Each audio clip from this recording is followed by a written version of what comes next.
한 남자가 하나님 앞에 뾰루퉁하게 물었다고 합니다. 하나님, 여자가 처녀 때는 사랑스럽고 매력적인데 왜 아내가 되면 늘 인상도 쓰고 잔소리가 그렇게 많고 정말 부수수한 모습으로 그렇게 변합니까? 라고. 그랬더니 하나님께서 조용하게 말씀하셨다고 합니다. 얘야, 처녀들은 내가 만들었지만 마누라들은 너희 남편들이 그렇게 만들었다라고요. 성경은 남편이 아내의 머리가 된다라고 하셨습니다. 이 말씀을 인간 역사에서, 특별히 성경의 역사 가운데 이 너무도 많은 남자들이 오해를 했습니다. 머리가 됐으니 세상의 방식과 같이, 체계와 같이 내가 더 높은 것이고 내가 지배적인 위치에 서 있다라고 그렇게 착각을 한 것입니다. 하지만 이것은 남편이요, 영적인 가장이 되어야 한다는 말씀입니다. 문제가 무엇입니까? 영적인 가장은 되지 못하고 이 머리의 위치를 악용해온 남자들이 너무나도 많다라고 하는 것입니다. 남자들은 자신이 여자의 머리가 된다는 말을 들을 때마다, 특별히 우리나라 남자들은요, 가슴 아프게 받아들여야 합니다. 하나님께서 가장의 위치를 주셨는데 그것을 악용해서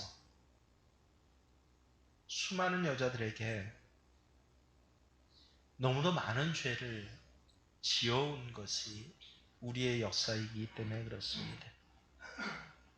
우리나라뿐만 아니라 인류 역사상 남자들은 여자들에게 형언할 수 없을 정도로 무서운 죄를 많이 범했습니다. 아마 지금도 보이지 않은 곳에서는 계속되고 있을 것입니다.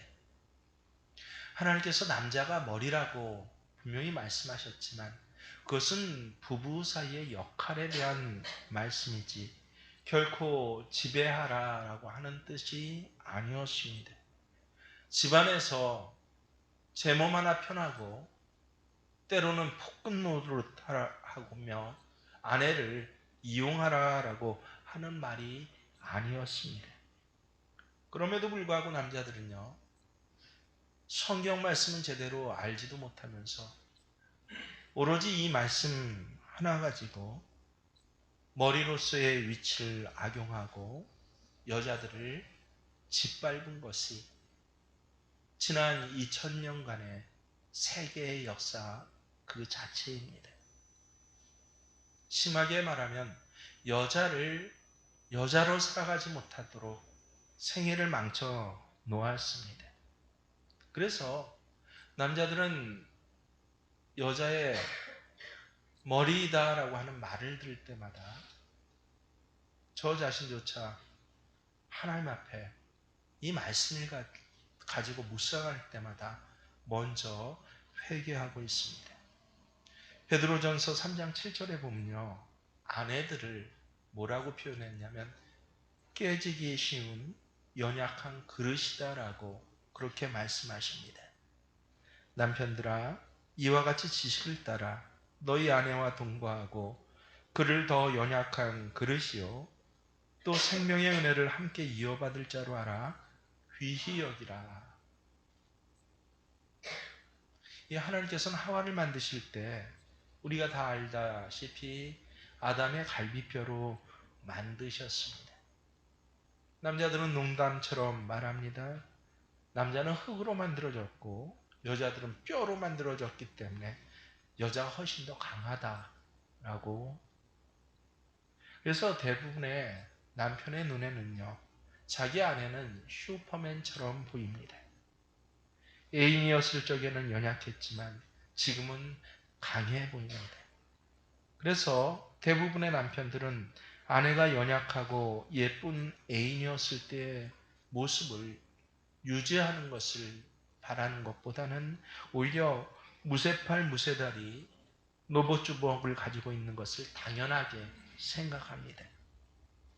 아내는 언제나 씩씩한 자로서, 그리고 자기의 여러 가지 필요를 당연히 채워줘야 하는 그런 존재로서 생각합니다. 하지만 성경에 수많은 오해와 착각 가운데 이 부분만큼이나 큰 오해와 착각은 없을 것입니다. 여러분, 하나님께서는 이 하와를 만드실 때 아담을 이른바 잠드시게 했다라고 합니다. 요새로 이야기를 하면 큰 수술 받을 때 마취를 시켜서 잠들게 한 것과 똑같습니다. 아주 대수술을 해서 그래서 하와를 만드신 것입니다. 아담의 배를 가르고 갈비뼈를 꺼내어서 여자를 만드셨습니다. 그래서 이 여자가 태어나기 위해서는요, 분명히 기억해야 할 것은 남자들은 큰 수술을 받아야만 하는 것입니다. 누구든지 남자가 될 수는 있습니다. 하지만 남편이 되려고 한다면, 내 아내를 둔 남편이 되려고 한다면 큰 수술을 받아야 합니다. 남자가 적어도 한 여자를 책임지는 남편이 되려고 하면요, 총각 때와는 전혀 다른 방식과 다른 기준의 삶을 살아야 하는, 정말 대수술과 같은 그런 시간들을 통과하고 겪어내어야 하는 것입니다. 여러분, 우리 몸에 뼈의 개수가 몇 개인지 혹시 아십니까? 저는 초등학교 6학년 때 배웠던 것으로 기억하는데요. 요새는 몇 학년 때 나온지 모르겠습니다. 몇 개입니까? 뼈가? 206개입니다. 근데 이 206개의 뼈 중에서 가장 약한 뼈가 뭔지 혹시 아십니까? 이 의대 가면 이 뼈 이름 외우느라고 1학년 내내 얼마나 고민하는지 모른답니다. 하여튼 이 각기 206개가 다른 이름을 갖고 있는데 그 206조각의 뼈 중에서 가장 약한 뼈가 어느 뼈인지 아십니까? 갈비뼈라고 합니다. 어떤 때는 기침만 세게 해도 금이 간다고 하고, 실제로 기침하다가 갈비뼈에 금 갔어요 라고 하는 교인들을 제가 보기도 했습니다. 그래서 저는 어미는 혹시 강할지라도 남편 앞에 선 아내는 연약하다라고 믿습니다. 남자는 흙으로 만들고 아내는 뼈로 만들어서 강한 것이 아니라 정말 성경 말씀 그대로구나. 아내는 연약한 그릇이다라고 하는 것입니다. 근데 더 놀라운 것은요, 그 연약한 그릇 안에, 그 갈비뼈 안에 우리 생명의 가장 중요한 온갖 장기들이 다 들어있다는 사실입니다. 심장과 허파, 간과 위, 대장과 소장과 같은 모든 중요한 장기들이 그 안에서 잘 보호되고 활동해야 몸 전체가 건강할 수 있습니다. 그래서 비유해보자면요, 아내는 분명히 연약한 그릇이에요. 깨지기 쉽습니다. 하지만 이 아내라는 연약한 그릇 안에 한 남편을 행복하게 하며 한 가정을 건강하게 하는 소중한 보배들을 하나님께서 거기에 다 담아 놓으셨다라고 하는 것입니다. 그래서 남편은 이 연약한 그릇이 깨어지지 않도록 보호해주고 귀히 여겨야 한다라고 성경에서 말씀하시는구나. 가정의 행복을 소망하시는 분들은 꼭 기억하십시오. 남편은 왜 남편입니까? 아내가 있어서 남편입니다. 남편은 무엇하는 사람입니까? 아내를 귀히 여기고 또 아내를 거룩하고 흠없는 방향으로 섬길 때 그때서야 비로소 남편인 것입니다. 또한 아내는 남편을 존경하고 사랑할 때만 아내가 되는 것입니다. 그런 남편과 아내를 하나님께서는 세워놓으시고 5가지의 복을 그 남편과 아내 따로에게 주시지 않고 한 가정을 이루게 하셔서 주신 것입니다. 부부의 행복이란 시간이 흐르면 자연스럽게 합이 맞춰지듯이 맞춰지는 것 절대로 아닙니다. 힘써서 만들어 가야 하는 것입니다. 여러분, 우리가 결실의 법칙들을 잘 알지 않습니까? 나무에서 사과 한 개를 얻는 것도 그냥 얻어지는 것이 아니에요. 과수에 대한 지식이 있어야 합니다. 때에 따라 정성을 가지고 돌봐야 하고, 그리고 애써야 되고, 이 과실을 맺기 위해서 얼마나 많이 수고를 해야 합니까? 쌀미자를 기억하십니까? 한자로 쌀미자는요, 열십자에다가 아래 위로 팔자가 있죠. 88번을 사람의 손이 밭에 가야 얻을 수 있는 것이 쌀이라 해갖고, 그래서 이 상형 문자를 따서 그래서 쌀미자를 그렇게 만들었다라고 하는 것이에요. 그만큼 아내를 사랑하고 귀히 여긴다는 것은 감정 아닙니다. 섬김이에요. 그 아내를 더 연약한 그릇같이 여겨 지식에 따라 동거하라라고. 그래서 농부가 시간이 지나고 해를 거듭할수록 농사에 대한 지식들이 넓어지지 않습니까? 깊어지지 않습니까? 마찬가지로 남편들은요, 아내에 대한 지식이 있어야 남편인 것입니다.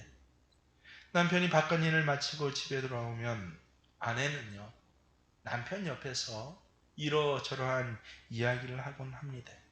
그럴 때 이 아내를 그저 관계로서 대하는 것이 아니라 지식으로 대하는 훈련들을 남편은 해야 합니다. 그래서 제가 몇 년 전에 이 숙제를 한번 이 가정에 대하여 여러분에게 내준 적이 있습니다. 이 아내가 혹 이런 말을 할 땐 어떻게 대답해야 된다라고 여러분 배웠습니다. 아니, 시장에 갔더니 그 철수 엄마가 왜 그렇게 생트집을 잡는지 몰라. 그 사람 참 이상한 것 같아. 라고 하면 뭐라고 남편들은 대답합니까? 뭐라고 대답해야 됩니까? 많은 남편들이 아내의 이런 그 짜증 섞인 그러한 말들 앞에서 가만히 봤더니 대뜸 에이, 당신이 뭔가 잘못했으니까 그랬지 그 여자 참 괜찮더구만 이러면은 어떻게 됩니까? 아내 입에서 그 여자가 그렇게 좋으면 당신 그 여자하고 같이 살아 라고 하고 부부관계가 깨어지는 것이 일반적입니다. 무슨 소리가 아니라 아주 보편적이고 일반적인 실제 예입니다. 그래서 제가 여러분에게 정답을 알려드린 것 혹시 기억하십니까? 그래? 나도 그 여자 되게 이상한 것 같아. 앞으로 그런 여자라고 만나서 얘기하지 마. 당신이 힘들어져 라고 이렇게 아내의 편을 들어주는 것, 이것이 아내에 대한 지식을 하나하나 쌓아가는 것이다 라고, 제발 요것까지만이라도 여러분 하십시오 라고 말씀드리지 않았습니까? 그런데 일반적으로 남편들은요, 제가 특별히 그랬습니다.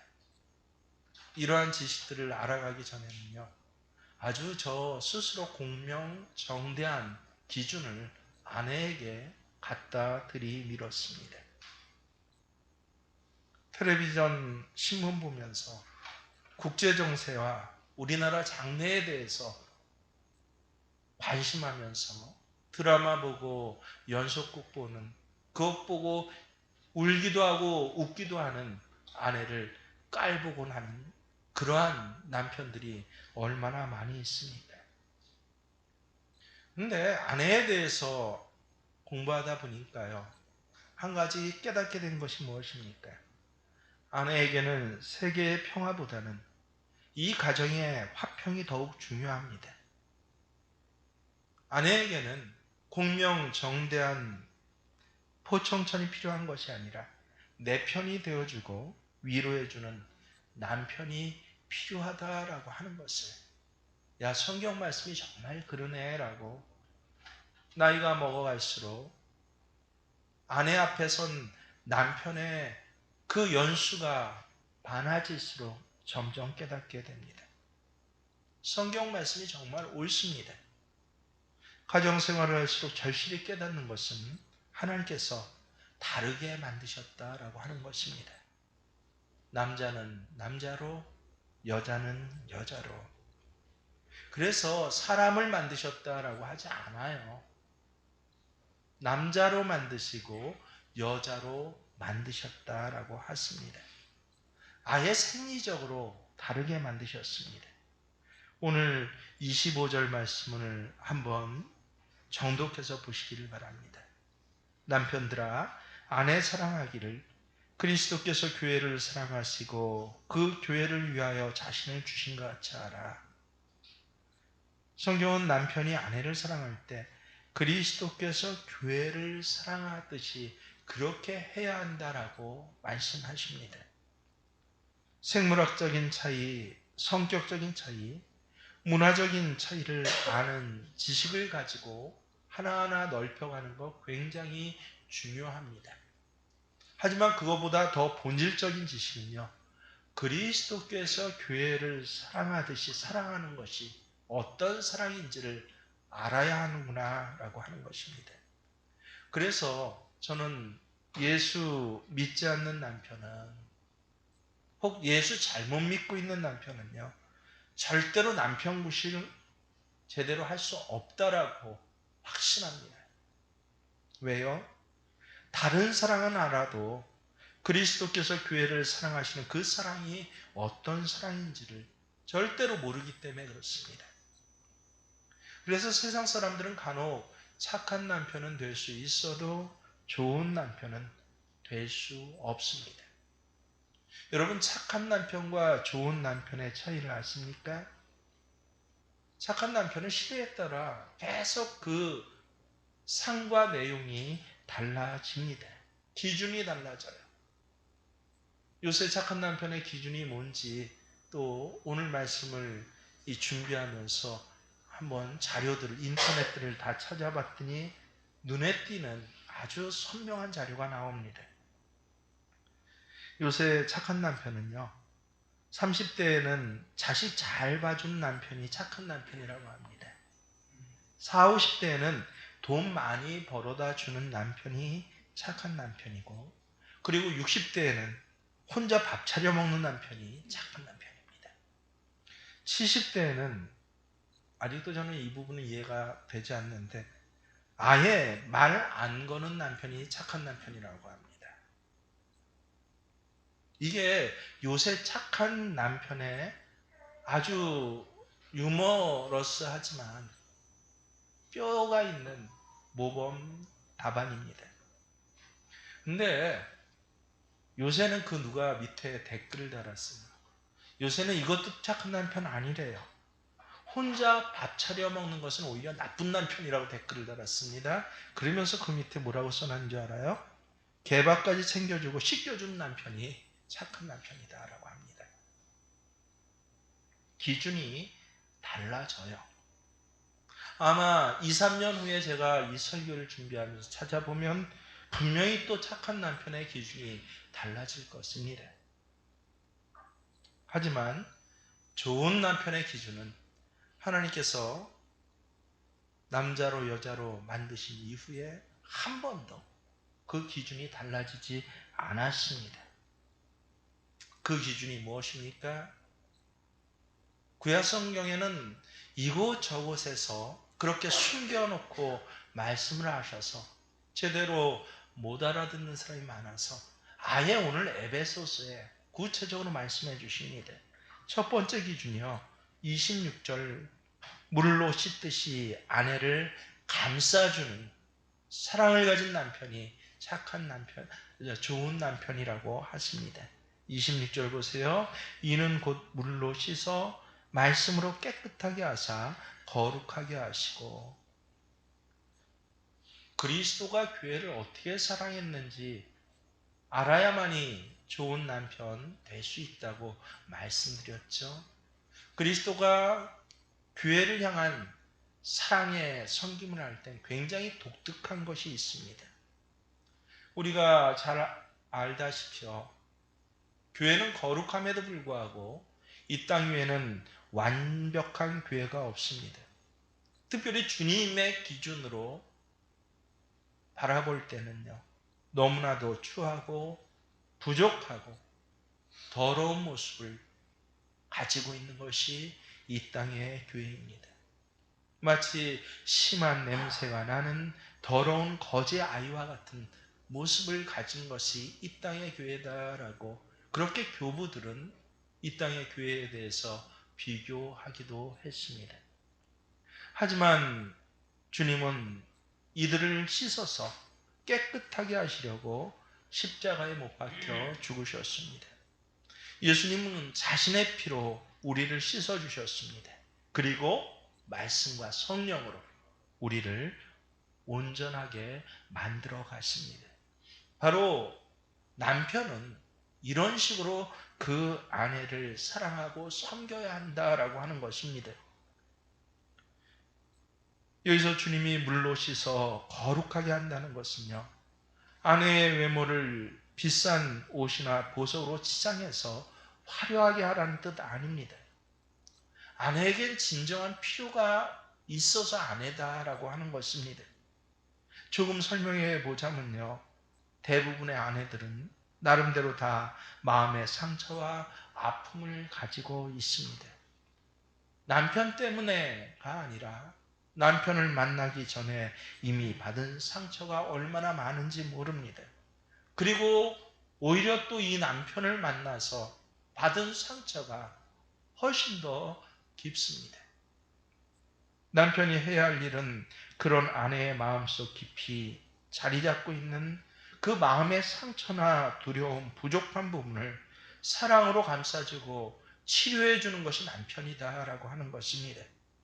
물로 씻어 거룩하게 하는 것, 겉으로 드러나는 것뿐만 아니라 마음속 깊은 곳에 자리 잡은 열등감과 피해의식과 그리고 두려움 같은 것까지 그 남편이 이해해지고 도와주어야 할 책임이 마치 그리스도가 교회에 대해서 책임을 지듯이 그렇게 있다라고 하는 것입니다. 여자가 영혼의 세계를 알고 참된 자신의 가치를 알기 시작할 때는요, 엄청난 내면의 세계가 열리게 됩니다. 그러면 아내 된 자가 원하는 것이 무엇입니까? 이 남편을 통해서 더 많은 은혜를 받기를 원한다는 것이에요. 더 많이 내 필요가 채워지기를 원한다라고 하는 것입니다. 제대로 된 신앙을 가진 여자, 신앙이 그렇게 깊지 않더라도 그래서 조금만 지혜라도 있다라고 한다면요, 그 남편에게 영적 필요를 요구할 것입니다. 기도하자고 하고 말씀 들으러 가자고 하고 옆에서 예배 시간에 졸지 말라고도 할 것입니다. 왜요? 그것이 이 남자를 그리스도와 같은 남편으로 만드시는 과정이다라고 하는 것을 알기 때문에 그렇습니다. 주님은 우리에게 물질적 축복부터 주시지 않습니다. 꼭 기억하십시오. 먼저 영적으로 충만하게 채우신다는 것입니다. 왜냐하면 그것이 진정으로 우리를 행복하게 할 수 있겠다라고 하는 것이 인간의 역사상 아주 현실적인 부분으로 그렇게 드러나고 경험되기 때문에 그렇습니다. 그래서 아내는 이 남편이 물질적으로나 육체적으로만이 아니라 영적으로 자신의 필요를 이해해주고 그것을 위해서 노력할 때 진정으로 감사하고 그 남편을 존경하게 되는 것입니다. 성경은 교회를 예수 그리스도의 신부라고 말씀하십니다. 지금 눈에 볼 때는 너무도 초라합니다. 하지만 교회는 그리스도의 신부로 영광스럽게 나타나게 될 것입니다. 오늘 본문 27절을 보세요. 자기 앞에 영광스러운 교회로 세우사 티나 주름 잡힌 것이나 이런 것들이 없이 거룩하고 흠이 없게 하려 하심이라. 티나 주름 잡힌 것이 없다는 것은 그 모습이 얼마나 아름다운지, 그에게서 어떠한 약점이나 부족한 점을 찾을 수 없다는 뜻입니다. 여러분, 우리가 결혼식장 가면 반은 남자고 반은 여자입니다. 그래도 누가 신부인지는 금방 압니다. 왜요? 신부는요, 완전한 아름다움으로 옷으로부터 그 모든 것들을 무장했기 때문에 그렇습니다. 결국 이 세상이 기대해야 하는 것은 이런 아름다운 한 신부의 등장이고, 그것이 바로 교회입니다. 지금 교회는 감춰져 있습니다. 사람들은 교회가 타락했느니 부패했느니 하면서 교회를 신뢰하지 않습니다. 하지만 지금도 그리스도의 신부는요, 주님에 의해서 준비되고 있습니다. 주님에 의해서 아직 드러나지는 않지만 기도의 자리를 통하여서 참으로 아름다운 영적 기도자가 세워지고 있고요, 예배의 자리를 통하여서 하나님의 말씀으로 다시 그 모든 기준을 바꾸고, 그리고 인생의 향방과 방향을 바꾸는 그런 하나님의 귀한 자녀들로 그렇게 한 사람 한 사람 세워지고 있습니다.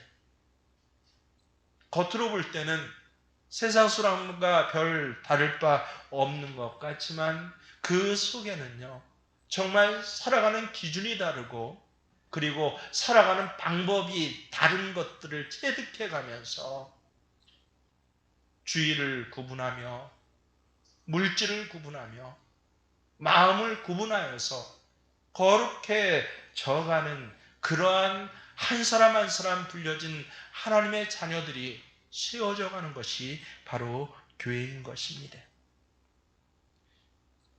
그러다가 어느 날 갑자기 많은 사람들 앞에서 이 아름다운 신부의 모습을 가진 교회가 드러날 때 사람들은요, 그 순결함과 아름다움에 놀라게 됩니다.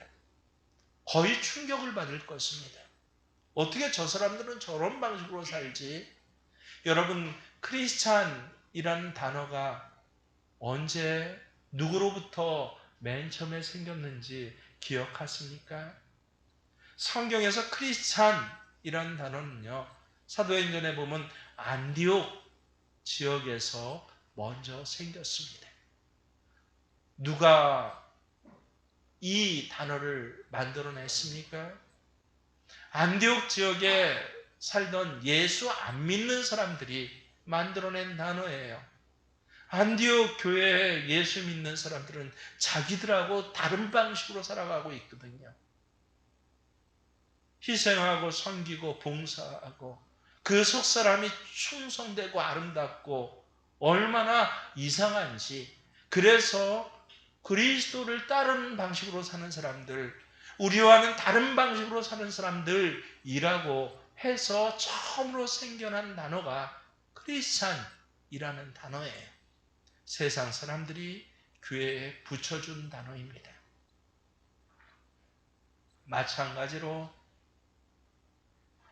그리스도의 사랑으로 교회를 사랑하듯 그런 사랑을 가진 남편에 의해서 사랑받고 섬김받는 아내는요, 어느 수준까지 고상해지고 어느 수준까지 아름다워질지 여러분 가히 상상하기는 힘듭니다. 하나님께서 아내에게 주신 축복이 바로 여기 있습니다. 남편이 아내를 위해서 애쓰고 기도할수록 아내는 거의 무한정으로 아름다워질 수 있고 거룩해집니다. 처음에는 상상할 수 없었지만 그 거룩함과 아름다움이 얼마나 빛이 나는지요.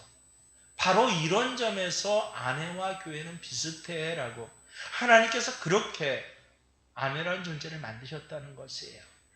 여자가 아닙니다. 한 남편의 아내가 그 남편으로부터 그리스도의 사랑을, 그 섬김을 받을 때 이렇게 아름다워지고 이렇게 온전해지고 이렇게 생명의 어미가 될 것이라고 아예 하나님께서 법칙으로 정해놓은 것이 남편들의 아내입니다. 우리 남편들은 아직 이 아내에 대해서 잘 모르고 있습니다. 아내의 그 무한한 가능성과 잠재력에 대해서 모르고 있습니다. 그래서 그냥 여자로 대해요. 잡은 물고기로 대합니다. 잡은 물고기한테 누가 미끼를 주냐라고 농담거리로 이 아내를 대합니다.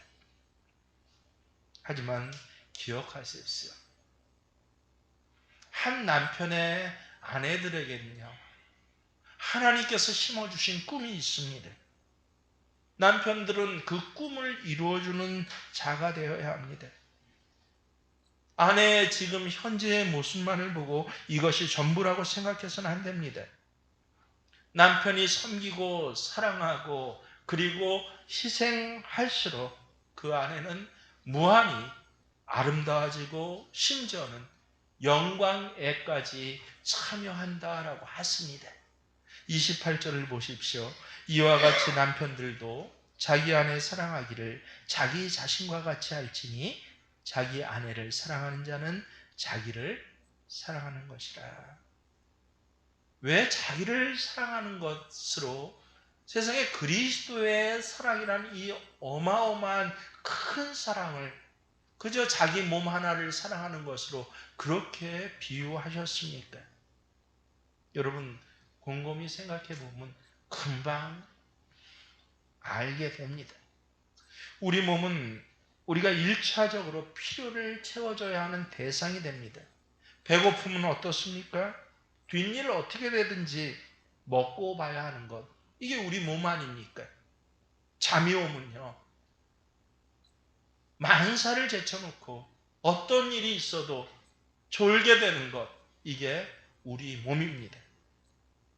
자기 아내를 사랑하기를 제 몸같이 하라라는 말씀은요, 아내는 이런 몸과 같다는 것이에요. 그 필요가 절대적으로 먼저 채워져야 한다라고 하는 것입니다. 그 이유가 무엇이에요? 그게 바로 너 자신을 사랑하는 것이야. 하나님이 그렇게 만드셨습니다. 그래서 남편은요, 아내가 행복해 하지 않고는 결코 행복할 수 없는 존재로 만드셨습니다. 남자는 여러 가지의 일을 이룰 수 있을지도 모릅니다. 홀로도 무엇인가 가치 있고 의미 있는 일을 할 수 있을지도 모릅니다. 하지만 남편은요, 아내 없이는 그 어떤 것도 할 수 없도록 만드신 것이 바로 하나님의 뜻입니다. 오늘 우리 사회는 사회적으로 성공한 사람이 높은 점수를 받습니다. 때로는 아내를 섬기는 것이 이 사회에 무엇인가 대단한 의미 있는 일을 하고 또 나라와 민족을 위하는 대단히 큰 일을 하는 것으로 대치되어야 한다라고 생각하기도 합니다. 하지만 여러분 오늘 말씀에 비춰서 꼭 기억하십시오. 나중에 하나님 앞에 섰을 때 남편이 평가받는 것은요, 이 세상에서 무슨 일을 했느냐라고 평가받지 않습니다. 분명히 하나님께서 뭐라고 물으십니까? 남편들은 꼭 기억하십시오. 너는 네 아내를 위해서 무엇을 희생했냐라고 내놔봐라고 물으실 거예요. 시편 128편에 보면 아내의 거룩함, 아름다움을 결실한 포도나무에 비유합니다. 결실한 포도나무 얼마나 풍요롭습니까? 얼마나 비신합니까? 아내가 비신해야 한다는 것이에요. 아내는 얼굴이 비신하고 마음이 비신해야 합니다. 남편이 아내를 사랑한다는 것은 단순히 감정적인 사랑을 말하지 않습니다. 그것은 헌신하는 것이에요. 아내의 얼굴이 빛나게 헌신하는 것입니다. 아내의 마음이 아름답고 윤택해지도록 헌신하는 것이 남편입니다. 여러분 옆에 여러분의 아내의 얼굴을 보십시오. 제가 늘 말씀드리죠. 저는 한 사람의 믿음과 신앙을 평가할 때, 특별히 부부의 관계를 평가할 때 다른 것으로 평가하지 않습니다. 그 아내의 얼굴이 윤택하고 풍요로운지, 시커멓고 죽어있는지, 그것이 바로 그 사람의 신앙입니다.